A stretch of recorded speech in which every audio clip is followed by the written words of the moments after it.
Good morning.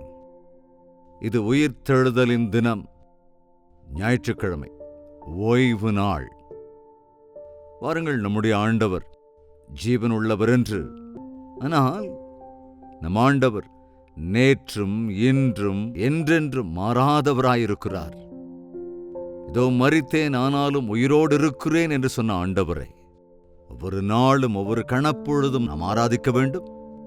ஞாயிற்றுக்கிழமை ஆண்டவருடைய சந்நிதிக்கு சென்று, ஆண்டவருடைய ஆலயத்திற்கு சென்று, அவருடைய பிள்ளைகளோடு சேர்ந்து அவரை நாம் கனப்படுத்துவதும், அவரை ஆராதிப்பதும், அவருடைய சந்நிதியில் நாம் ஆசீர்வதிக்கப்படுவதும் நன்மையான காரியம். வாருங்கள், ஜெபத்தோடு கூட இந்த தியானத்திற்குள் செல்லலாம். பரிசுத்தமும் அன்புமுள்ள பிதாவே, வாரத்துக்கு ஒரு நாளாவது அட்லீஸ்ட் உம்முடைய பிள்ளைகளாக நாங்கள் எல்லோரும் உம்முடைய சந்நிதியில் சேர்ந்து ஒருமனப்பட்டவர்களாக ஜெபிக்க வேண்டும் என்று, ஏக சிந்தையோடு ஆராதிக்க வேண்டும் என்று. ஆண்டவரே, உம்முடைய வார்த்தைகளை கேட்கிற ஆவிக்குரிய பிரகாரமாக நன்மையை பெற்றுக்கொள்ளுகிற கிருபை எங்களுக்கு அருள வேண்டும் என்றும், இந்த வேளையிலும் உம்முடைய வார்த்தைகளை நாங்கள் தியானிக்கையில் இந்த நாளுக்கான பிரத்யேகத்துவத்தை உணர்வதற்கு சகாயம் அருள வேண்டும் என்று கிறிஸ்துவின் நாமத்தில் வேண்டிக் கொள்கிறோம் பிதாவே, ஆமென். தேவனுக்கு ஸ்தோத்திரம். ஆண்டவருடைய நாள் ஞாயிற்றுக்கிழமையா சனிக்கிழமையா, ஓய்வு நாள் எது என்று அநேகர் விவாதித்துக் கொண்டிருக்கிறார்கள். அப்படிப்பட்டவங்கிட்ட ஒரு கேள்விதான், நீங்க இஸ்ரவேல் ஜனங்களா அல்லது கிறிஸ்தவர்களா? யூதர்களா கிறிஸ்தவர்களா? நியாயப்பிரமாணத்தின்படி யூதர்களுக்கு சனிக்கிழமைதான் ஓய்வு நாள் என்றால், நம்முடைய ஆண்டவர் நியாயப்பிரமாணத்தை நிறைவேற்றி தம்முடைய கிரியைகளை முடித்து எழுதியிருக்கிறபடியே சிலுவையிலே மரித்து உரைத்தபடியே 3ஆம் நாள் திரும்ப உயிருள்ளவராக அவர் எழுந்தருளினார். அது ஞாயிற்றுக்கிழமை என்று பைபிளிலே எழுதப்பட்டிருக்கிறது. ஞாயிற்றுக்கிழமை விடியற்காலையிலே இந்த ஸ்திரீகள் கல்லறையிடத்திற்கு சென்றார்கள். ஆனால் அவர் அங்கே இல்லை. அங்கே இருந்த தூதன், உயிர்த்தெழுந்தவரை மரித்தோரிடத்தில் நீங்கள் தேடுகிறது என்ன? அவர் இங்கே இல்லை, அவர் உயிரோடு எழுந்து விட்டார். இயேசு கிறிஸ்துவின் கல்லறையை அல்ல நாம் ஆராதிக்கிறது, அவருடைய பிச்சர்ஸை அல்ல நாம் ஆராதிக்கிறது. அவர் மரணத்தை ஜெயித்து ஜீவனுள்ளவராய் எழுந்திருக்கிற ஆண்டவர் இன்று ஆவியான தேவனாக, ஜீவனுள்ள தேவனாக, ஜீவனோடே கூட இருக்கின்றார். எனவே அவரை ஆராதிக்கிறவர்கள் ஆவியோடும் உண்மையோடும் ஆராதிக்க வேண்டும். ஆதி திருச்சபை ஓய்வு நாளிலே அப்பம் பிட்குதலிலும், அப்போஸ்தலருடைய போதனைகளிலும், ஐக்கியத்திலும், ஜெபத்திலும் விருத்தியடைந்து கொண்டே இருந்தார்கள் என்று வேதத்தில் பார்க்கிறோம். தேவனுடைய பிள்ளைகள் எல்லோருமே ஒருமனதாக கூடி ஒரே இரத்தத்தால் கொள்ளப்பட்டிருக்கிற நாம் ஒரே ராஜ்யத்துக்குரியவர்கள் என்று உணர்ந்து அந்த ஜீவனோடு இருக்க வேண்டும் என்பது நினைவில் வைத்துக்கொண்டு அன்பு செலுத்துவதற்கும் நற்கிரியைகளை செய்வதற்கும் ஒருவருக்கொருவர் உற்சாகப்படுத்தும்படியாக சபையாக கூட வேண்டும் என்பதே தேவனுடைய வார்த்தை சொல்கிற காரியம். ஆண்டவருடைய வருகை சமீபமாக இருக்கிற இந்த வேளையில நீங்கள் அசட்டை செய்யாதபடிக்கு இன்னும் அதிகமாக விசுவாசிகள் எல்லோரும் ஒருமனப்பட்டு வரப்போகின்ற ஆண்டவருடைய வருகைக்காக, மணவாளனாய் வரப்போகின்ற ஆண்டவருக்காக அலங்கரிக்கப்பட்ட மணவாட்டியாக ஆயத்தப்பட்டு காத்திருக்க வேண்டும் என்று வேதம் சொல்கிறது. எனவே நாம் தேவனுடைய ஆலயத்திற்கு ஞாயிற்றுக்கிழமை கட்டாயமாக சென்றுவிட வேண்டும். கிளம்பிட்டீங்களா? சமீபத்தில் நான் தோஹாவில் இருந்தபோது சில தேசங்களிலே ஞாயிற்றுக்கிழமை ஓய்வு நாளாக இல்லை, ஆனால் உலகத்தின் பெரும்பகுதி தேசங்களில் ஞாயிற்றுக்கிழமைதான் ஓய்வு நாள். அங்கே இந்த நாள் என்பது முக்கியம் அல்ல, ஆண்டவருக்காக ஒரு நாளை நாம் பிரதிஷ்டை செய்து கொள்ள வேண்டும் என்பது ரொம்ப ரொம்ப முக்கியம் என்பதை நாம் வேதத்திலே பார்க்கிறோம். நாள், நட்சத்திரம் இவைகளையெல்லாம் கணக்கில் கொள்ள வேண்டிய அவசியம் நமக்கு இல்லை. ஆவியான தேவனை நாம் ஆராதிக்கிறதற்கு ஒரு பிரத்யேகமான கூட்டமாக தேவனுடைய பிள்ளைகள், அவரிடத்திலே ஜெபிக்கிறவர்கள், விசுவாசிகள் ஒன்று கூட வேண்டும் என்பது பைபிள் சொல்கிற காரியம். சில தேசங்களிலே வெள்ளிக்கிழமைகளில் கூட தேவனை ஆராதிக்கிற நாளாக கருதுகிறார்கள். அல்லது மற்றொரு நாள் எந்த நாளாக இருந்தாலும் 6 நாட்கள் வேலை செய்து 7வது நாளிலே என்னுடைய சந்நிதியிலே இளைப்பாருங்கள், என்னுடைய சந்நிதியிலே மகிழ்ந்திருங்கள். அதாவது 6 நாட்கள் ஆண்டவர் சிருஷ்டியை முடித்து 7ஆம் நாளிலே ஓய்ந்திருந்தார். அப்படின்னா என்ன அர்த்தங்க? 6 நாட்கள் தாம் சிருஷ்டித்த சிருஷ்டியிலே சந்தோஷப்பட்டார். நாம் சரீர பிரகாரமாக, ஆவிக்குரிய பிரகாரமாக நமக்கு இளைப்பாறுதல் தேவை என்பது அதிக முக்கியம் என்பது நமக்கு தெரியும் இல்லையா? நமக்கு ஓய்வு என்பது அவசியம். ஓய்வு, நம்முடைய இருதயத்திற்கு ஓய்வு அவசியம். ஓய்வென்றால் தேவனுக்குள் மகிழ்ச்சியாயிருப்பதே நம்முடைய ஓய்வு. தேவனை சார்ந்து கொள்வதுதான் இளைப்பாறுதல்.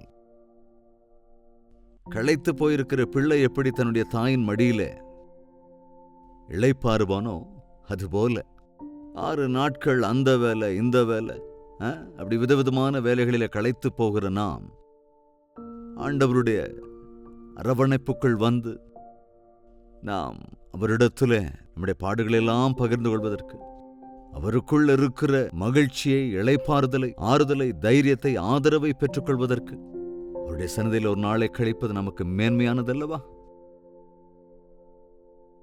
ஏசாயா 58வது அதிகாரம் 13ஆம் வசனத்திலே, என் பரிசுத்த நாளாகிய ஓய்வு நாளிலே உனக்கு இஷ்டமானதை செய்யாதபடி உன் காலை விலக்கி ஓய்வு நாளை மனமகிழ்ச்சியின் நாளென்றும் கர்த்தருடைய பரிசுத்த நாளை மகிமையுள்ள நாளென்றும் சொல்லி அதை மகிமையாக எண்ணுவாயானால்.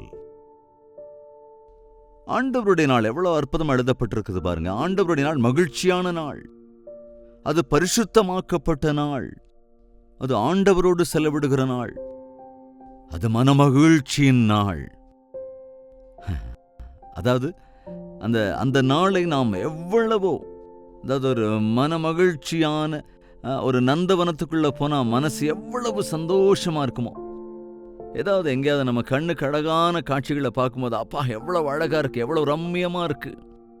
அதே போல நம் தேவன் எவ்வளவு மகத்துவமானவர், அவருடைய அன்பு எவ்வளவு மகத்தானது, அவர் எவ்வளவு சாந்த குணமுள்ளவர், எவ்வளவு அன்புள்ளவர் என்று அவருடைய அன்பை எண்ணி அவருடைய மகத்துவத்தை நினைவு கூர்ந்து அவருக்குள் மகிழ்கின்ற நாள்.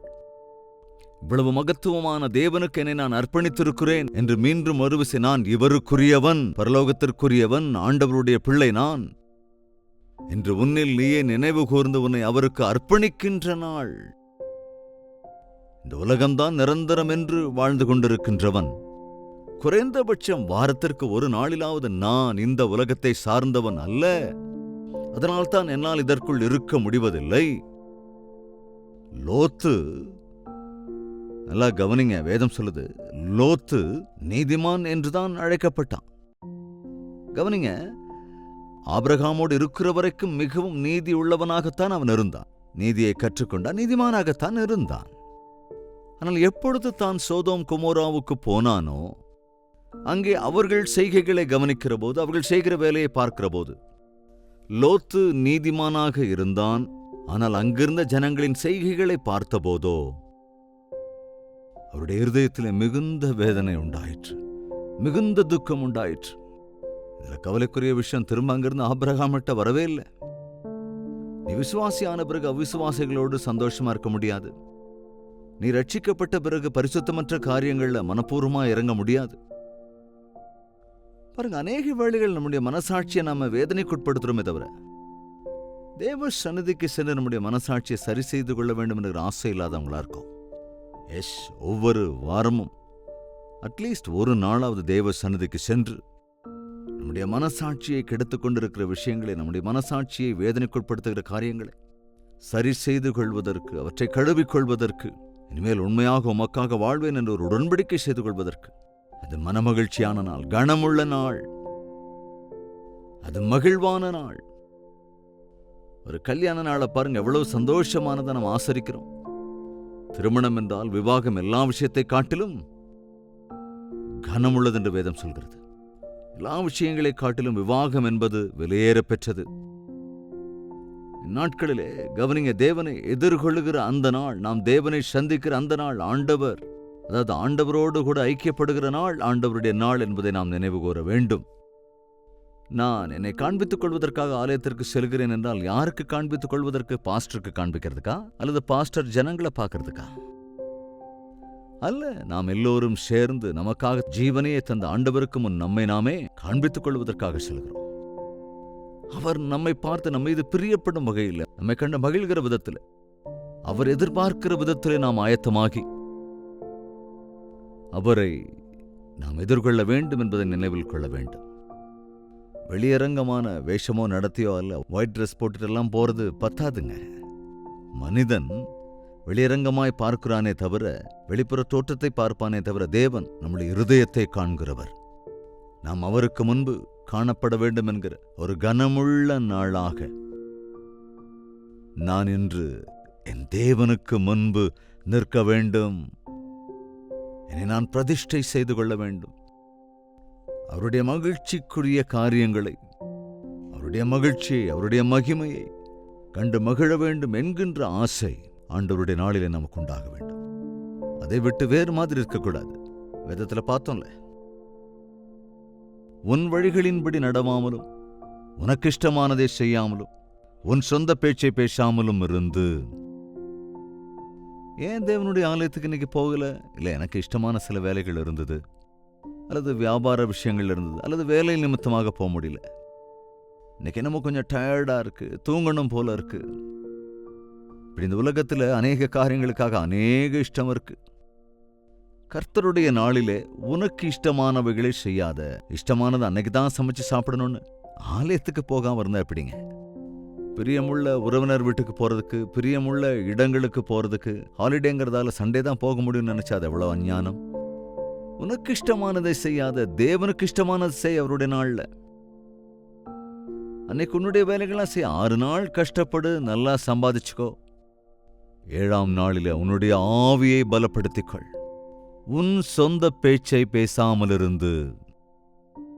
சண்டே கூட நியூஸ் பேப்பர்னா எப்படிங்க? சண்டேஸ் கூட நியூஸை பார்த்து செய்தியை பார்ப்பேன்னா எப்படி? என்ன செய்திகள் இன்னைக்கு நாம கேட்கிறோம்? எல்லாம் கலவரமுள்ள நியூஸ் தானே, எல்லாமே பதட்டப்படுத்துற விஷயங்கள் தானே.